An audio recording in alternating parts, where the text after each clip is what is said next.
Hello friends, मैं अपने YouTube channel में आप सभी भजन प्रेमियों का स्वागत करती हूं और आज बहुत ही प्यारा सा एक भोजपुरी शिव चर्चा गीत लेकर आई हूं। तो आप सभी इस शिव गुरु की शिव चर्चा गीत को ज़रूर सुनिए और अगर ये गीत अच्छा लगे तो आप लोग मेरे चैनल को सब्सक्राइब करिए, वीडियो को लाइक करिए, कमेंट करके ज़रूर बताइए कि आपको ये भोलेनाथ की शिव चर्चा गीत कैसी लगी। अगर ये शिव चर्चा गीत अच्छी लगती है तो इसे ज़्यादा से ज़्यादा शेयर ज़रूर करिए। और आप लोग कहाँ से हैं, आप लोग के घर में क्या शिव चर्चा होती है? अगर होती है तो मुझे कमेंट करके ज़रूर बताइएगा। धन्यवाद।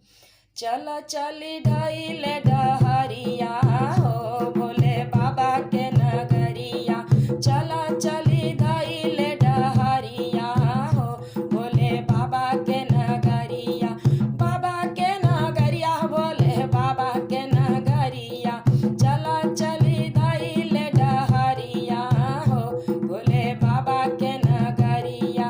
पर्वत कैलाश सब धुनी रामावे, धुनी रामावे हो धुनी रामावे, सुन करके लोगवा इहाँ पैदल ही आवे, पैदल ही आवे हो पैदल ही आवे,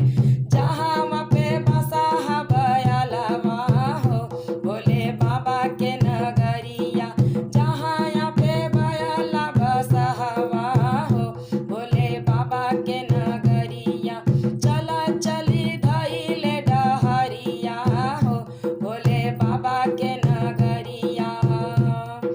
सुनीला की भोले बाबा हवन बड़ा दानी, हवन बड़ा दानी हो हवन बड़ा दानी, जे भी आए लोगवा इहवा पावे सोना चानी, पावे सोना चानी हो पावे सोना चानी, जहाँ बाते भूतवन के टोलिया हो भोले बाबा के नगरिया, जहाँ बाटे भूतवन के टोलिया हो भोले बाबा के नगरिया।